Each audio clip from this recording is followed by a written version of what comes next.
Hello and welcome to Riff Views. As always, I'm Plume Noir and my cat just sneezed. And here we are at the War of the Realms. It has finally arrived. Interestingly, at my comic shop, she was talking about how this came out this week as well as another comic. I don't remember which one.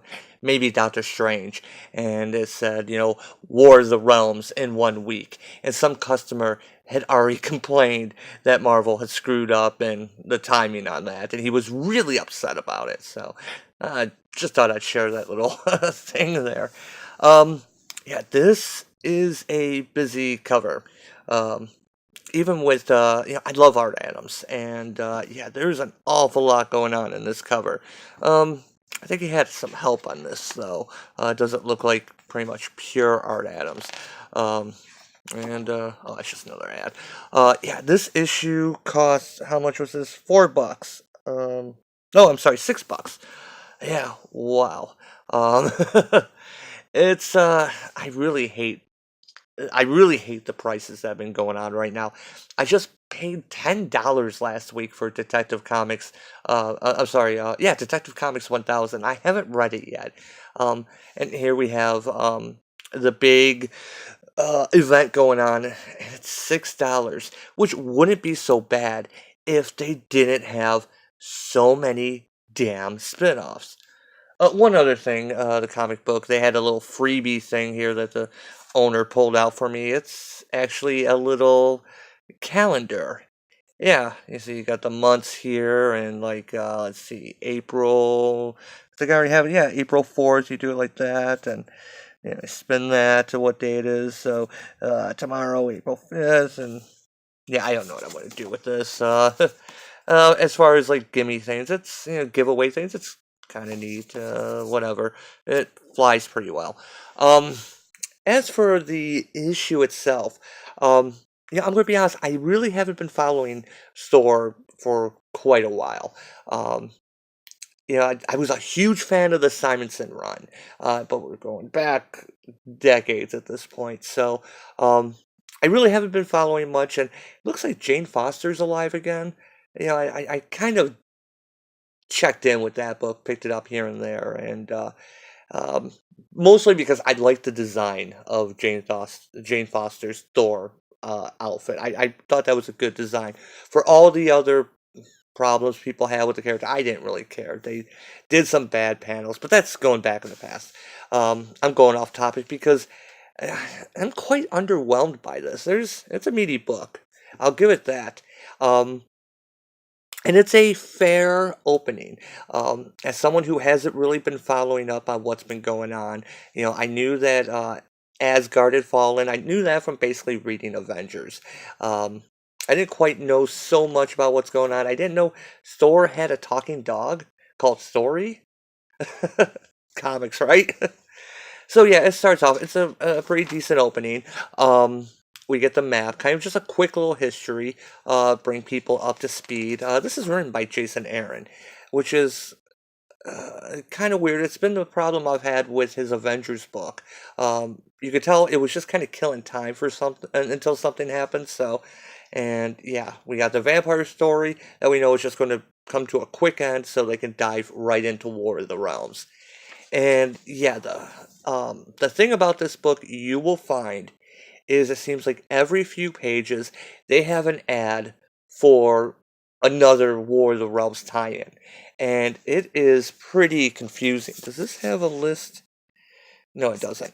Um, there used to be comic shops, would be provided like giveaway things, like little cards or what have you, that would have like checklists of the reading order, what's coming up, and you know, you have the main titles, of course, and you have all the tie-ins, and you can kind of pick and choose. This is kind of confusing because when you go through this book, you find there are so many other tie-ins. Um, so yeah, it starts off with Odin. He's in Asgard. He's alone. They talk about the Bifrost Bridge being completely broken and the realms all being separated. And I have to try and say this correctly. Malekith, um, the Dark Elf. I always want to say Makalith. I don't know why I juxtapose the K and the L, but I do that every time. And if you hear me say Malekith, it's just because I'm going through this and it's or is it? I'm already switching it. Malekith, Malekith. Let's go back to the page here where it has them listed. Malekith. I have to remember to say it properly. I don't know why I switch it around. Malekith. So, anyways, Odin is in here. Talking about the Bifrost Bridge being broken. He's down. It's a bad day to quit drinking when the Dark Elves come and shiv him and try and kill him. So it's Odin. We know he's not going to die. Thor is living on a houseboat. When did this happen? Like I said, I haven't been reading the Thor's book. Maybe I should, because I didn't know he was like Quincy. Oh my god, that is a reference that is like no one is going to get. Anyway, I'm old. So Loki comes falling out of the sky. Lands on the boat. Thor has been taking all these hammers he's had, been trying to throw them to reopen the way back home. They have been coming back. When Loki lands, he gets followed by a bunch of the Dark Elf assassins, and Sori is trying to tell him that something's up. Um, Thor surmises that since Loki has been working with Malekith, he has his own version of the Bifrost. He has the Dark Bifrost. So he asks, he doesn't ask, he tells Loki to take him to Malekith. And Thori realizes something's up. But Master, wait, that's not. Yeah, it's actually, so we find it. Well, we don't really find it out on the next page. When they get to the Frost Giants' land. He says that Loki says, "You told me to take you to the Dark Elf who started this war." And you see something going on, and the art is a little confusing on this point because Malekith says, "And so I have." And that's what Thor was trying to say, that actually wasn't Loki, it was Malekith. Malekith disguised as Loki. And I'll excuse me, I'll be honest, I did not even realize that until Captain America says something. And so yeah, now he's surrounded by frost giants, and so they're taking Thor, they've taken Odin off the plate, they've taken Thor off. They're just taking out all the big guns, is what Malekith is doing, and this is what I mean. Okay, this one actually isn't a tie-in, but yeah, the Savage Avengers. Did they actually work in Conan? Into whatever. So then we cut over to Spider-Man, and it's kind of weird how the art style changes throughout the book. We go from this to Spider. I don't know why that just really seems to jump out, but all the gods that fled Asgard are living in the Bronx, and so when Thor's mom gets attacked by the Dark Elf assassins, Spider-Man comes in to help, and that's when we see. Which appears to be Jane Foster there, I'm guessing, because they even refer to her as Lady Jane. So, yeah, they make some jokes about the man spider and whatever his eggs. So, yeah, and here's again. Now, this is actually for issue 3. That winter jacket's actually kind of cool looking. But all these freaking tie-ins, look at this. Holy cow. I don't. Actually, I do mind the tie-ins into the regular series, but we have all the new Agents of Atlas, Spider-Man, and the League of the Realms, and yeah, every few pages is something else tying in. Here we have, the War of the Realms Strike Force. This is this is kind of a mess, Act 2 and. So yeah, it's a gathering of the heroes, basically. As now Malekith is going to attack Midgard, is going to attack Earth, and some of the art on this is really cool. There is a lot happening in this issue, and I'm going to skip a bunch here because there is something I want to point out. There were a couple funny lines, like this part where a frost giant peers into a window and says, "Midgard has changed in the last 1,000 years. There looks like there's a lot more big things to knock down. Wonder if they still got Vikings. Hello, any Vikings in there? Yeah, looking into an apartment. Okay, I admit I kind of laughed at that. I'm going to. I'm obviously not showing the whole thing, but I need to jump to one thing that did bug me. I think it was the page before. Trying not to get a copyright. I'm just going to kind of pull over to the side. But here's the panel where Cap explains to Thor's mom. His talking dog says he disappeared with someone who seemed to be Loki but wasn't. That would be Malekith the Accursed.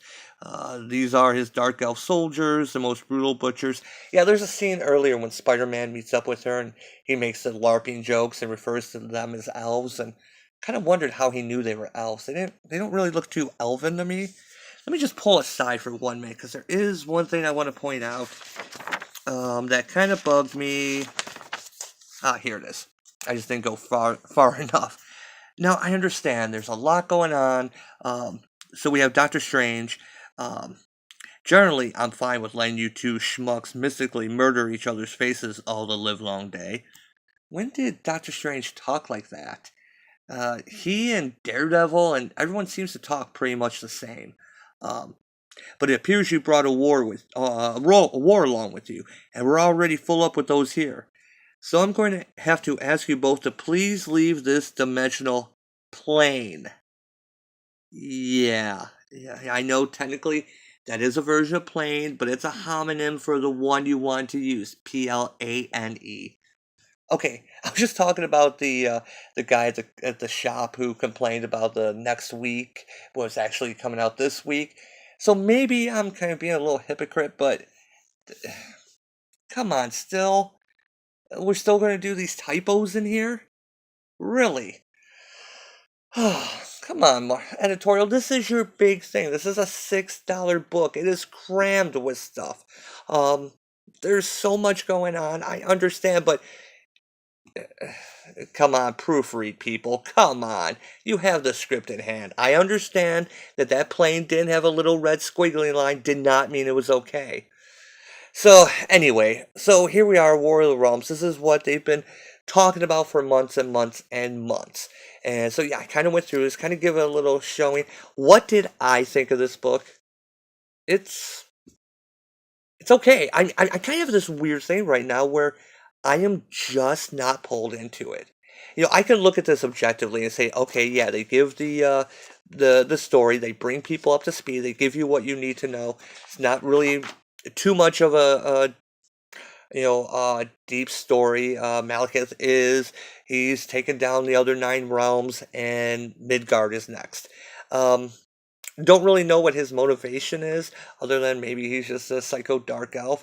And sometimes you don't really need much more motivation than that. The art is good at some points. Oh my god, look at this. Look at, just real quick.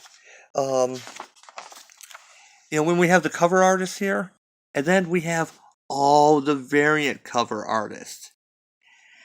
Oh wow, Simonson did one? I didn't even see that. I would have totally gotten that one. Um, but yeah, it's perfectly fine. It's perfectly fine storytelling. Um, as far as, the way the story moves, it goes, boom, boom, boom. Here's what you need. Move to the next spot. Move to the next spot. Not particularly deep, granted. But like I said, I'm kind of underwhelmed. Yeah, I can't really go too much farther, but like I said, it just seems like I look at this, look at all this other stuff, look at all this, and I'm like, I'm just not invested. I let me know what's going on in here. Is there at least a checklist on the back page here? Yeah, they do have this, for Act 1. So, and then you just look at this. I mean, we have the first 2 issues of the main thing, and then it just goes over into Unbeatable Squirrel Girl? Really? And then, of course, we have the little mini-series that are involved with it. The Uncanny X-Men 103, War Scrolls, Punisher, Journey into Mystery. I understand it's a big world war. This is, the big thing we have going on. That this is the big event. And like I said, this issue is fine. It really is. The art is good. Um, Storytelling, it keeps a good pace. It hits the ground running and it just goes boom, boom, boom, boom, boom. It does not let up. And, the stakes get pretty big, near the end. And for a first issue, this is perfectly fine. So I kind of have to separate myself um, because emotionally, I'm not attached to it. I really don't care. Um, I could look at it, like I said, objectively. I'd look at, the structure and everything, and the comic book is perfectly fine. Um, $6, God, is every issue going to be $6? I don't know if I'm going to follow it, um, because there's where my emotional part comes in. This didn't really suck me in. It really didn't because yeah, it looks like a big war. That looks good. Okay, that looks cool. We're seeing all this. And then you see all the other tie-ins. It's like, I don't want to be this invested in it. I don't really care enough. So if you're really into Thor, I guess you would say, the what has been going on with like I said, Malekith and the Dark Elves and the whole Fall of the Realms that has been going on for a while. You'll probably like this. This is a continuation of Jason Aaron's work, so you will probably like this. Personally, I'm not into it. I'm not drawn in. So it makes my rating on this kind of difficult. Um, if I was going to go just on structure and everything, um, I go 1 o'clock. It was an entertaining read. I will say that. Um, as far as how excited I am for the next issue, uh, I go 3 o'clock. Um, this event, it's an event book, so I might just sit this out. Maybe I'll pick it up. I haven't decided. So it's really, I'm going to leave this up to you. Um, just remember, this is $6. It's going to spread over into so many different things. If you want to make that kind of investment, it's your call. I don't think I'm going to. Maybe I'll pick up some of the main series and some of the other ones, just like any other Crisis crossover that goes on. So, anyway, thanks for watching. Yeah, there's nothing more I can say. I am kind of underwhelmed emotionally on this. So, yeah, thanks for watching, and I will see you next time.